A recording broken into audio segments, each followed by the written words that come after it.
Pozdravljeni v podcastu Od genov do zvezd. Moje ime je Sašo Dolenc in pripovedoval vam bom zanimive zgodbe iz sveta znanosti.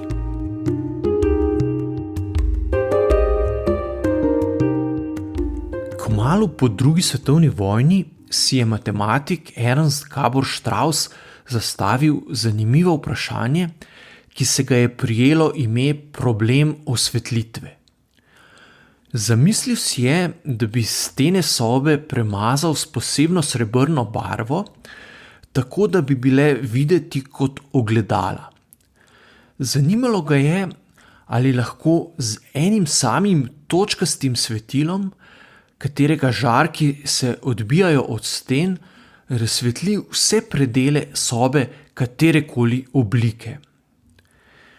Že nekaj let zatem je uspelo Rogerju Penroseu izrisati načrt sobe, za katero je pokazal, da ima temne, neosvetljene predele ne glede na to, kam postavi svetilko. Kasneje so drugi matematiki problem osvetlitve še podrobneje raziskali in našli nove oblike soban, ki jih prav tako ni bilo mogoče povsem razsvetliti z eno samo žarnico. Prav s takšnimi, na prvi pogled preprostimi problemi se je zelo uspešno ukvarjala genialna iranska matematičarka Maryam Mizrahi. V tradiciji največjih umov zgodovine znanosti je enostavna vprašanja obravnavala v posplošeni obliki in zanje poskušala najti univerzalne odgovore. Ko jo je nekajletna hčerka opazovala pri delu, je bila sprva prepričana, da je njena mama slikarka, saj je imela nenavaden pristop k matematičnemu raziskovanju.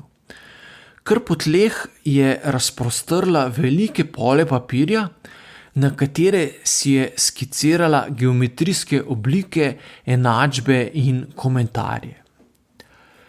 Matematika je v mladosti sprva ni zanimala, saj je raje prebirala romane in sanjarila, da bo postala pisateljica. Morda se je tudi zato kasneje zapletenih matematičnih problemov lotevala na podoben način, kot bi se pisanja zgodb. Poskušala se je vživeti v glavne junake, ki so imeli zdaj podobo geometrijskih likov in enačb, ter predvideti, kako se bodo obnašali v različnih situacijah. Maryam Mizrahi se je rodila 12. maja 1977 v Iranu. Imela je srečo, da se je vojna z Irakom, ki je močno prizadela državo v času njenega otroštva, kmalu končala, zato se je lahko po uspešno opravljenih testih vpisala na posebno šolo za nadarjena dekleta. Že prvi teden je med novimi sošolci spoznala Rojo Behešti, ki je postala njena najboljša prijateljica in kasneje prav tako uspešna matematičarka. Vendar Maryam sprva pri matematiki ni blestela. Njen učitelj v prvem letniku je bil prepričan, da matematika ni zanjo, kar ji je porušilo samozavest. K sreči so dobili že v drugem letniku novega učitelja, ki je imel drugačen pristop. Začel jo je spodbujati, zato je hitro napredovala v znanju in kmalu postala najboljša na šoli. Ko sta s sošolko Rojo izvedeli, da iranski šolarji tekmujejo v matematiki, najboljši v državi pa se udeležijo tudi mednarodne matematične olimpijade, sta odšli do ravnateljice in jo prosili, da bi se tudi oni dve preizkusili. Čeprav do tedaj v iranskih ekipah ni bilo deklet, ju je ravnateljica podprla in poskrbela, da sta se lahko udeležili predtekmovanj. Leta 1994 sta se kot prvi dekleti uvrstili v iransko ekipo za olimpijado, na kateri je Marjam osvojila zlato medaljo, Roja pa srebrno. Naslednje leto sta se ponovno uvrstili na tekmovanje, a Marjam tokrat ni osvojila le zlate medalje, ampak je zbrala tudi vse točke. Njeno sliko so takrat prvič objavili v časopisih, tako da je postala zgled za mnoga dekleta v Iranu.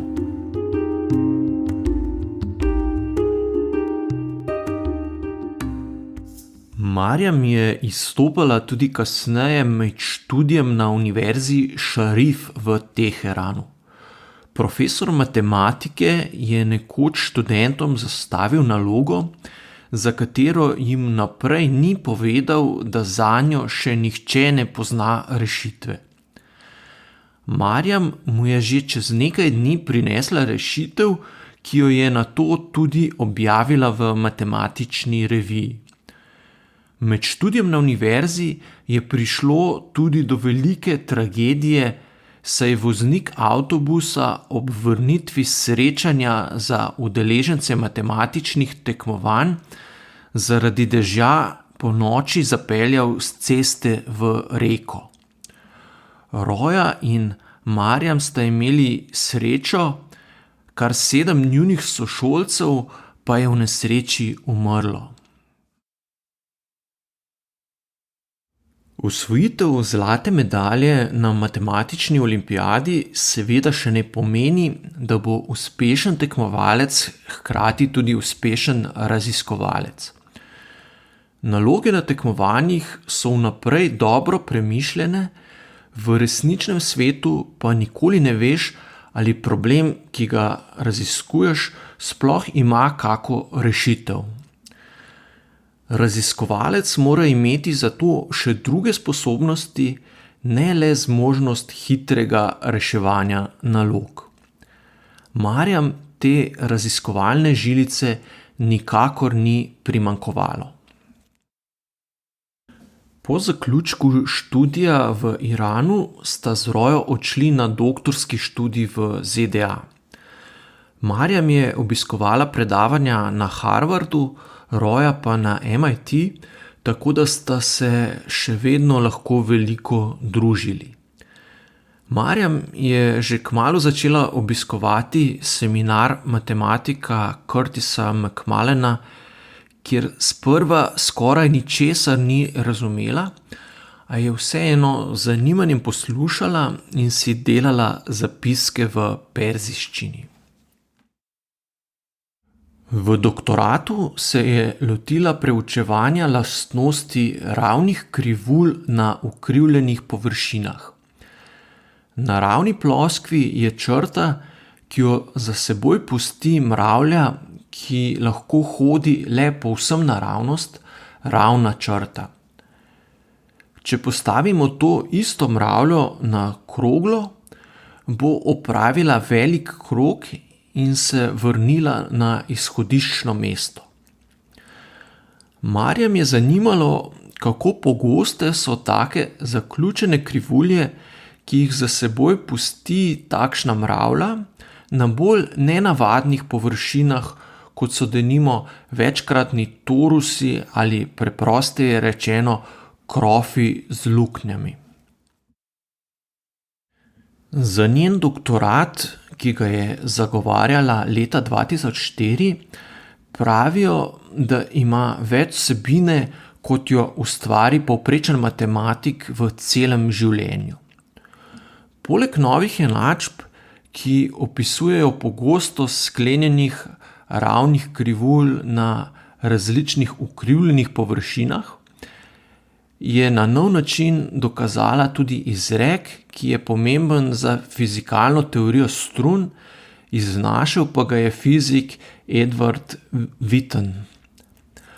O zahtevnosti te izpeljave priča podatek, da je matematik, ki ga je prvi dokazal, za ta dosežek prejel Fieldsovo medaljo. Svoj pristop k matematičnemu raziskovanju je Marjam opisala kot počasen. O nekaterih vprašanjih je sistematično razmišljala tudi 10 let in bila pri tem izjemno vztrajna. Bodoči mož, matematik Jan Vondrak, se je spominjal, da sta se še v času študija dogovorila, da gresta skupaj na tek. Začela je dokaj počasi, zato se je bal, da ne bo zmogla, a po pol ure, ko je sam že omagal, je še vedno tekla enako hitro kot na začetku.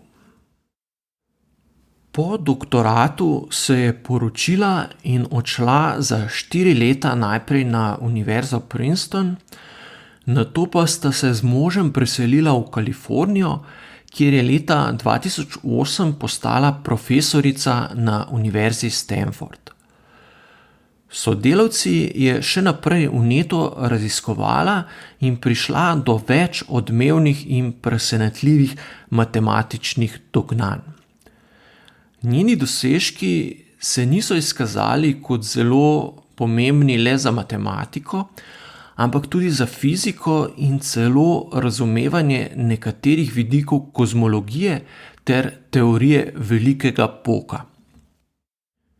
Za svoje dosežke je leta 2014 kot prva ženska v zgodovini prejela Fieldsova medaljo, najvišje priznanje na področju matematike, ki ima podoben pomen, kot ga ima za druga področja znanosti Nobelova nagrada. Ob tem je vseskozi poudarjala, da ji je uspelo predvsem zato, ker je imela čudovite starše, ki so jo vseskozi podpirali in spodbujali. Prav tako sta ji bila v veliko pomoč dostop do odličnega izobraževanja in skupina genialnih prijateljev, s katerimi se je lahko družila in sproščeno pogovarjala o najrazličnejših vprašanjih. Ko sta z možem v Kaliforniji dobila hčerko Anahito, so bili srečni in kazalo je, da jo čaka še dolga in plodovita znanstvena kariera.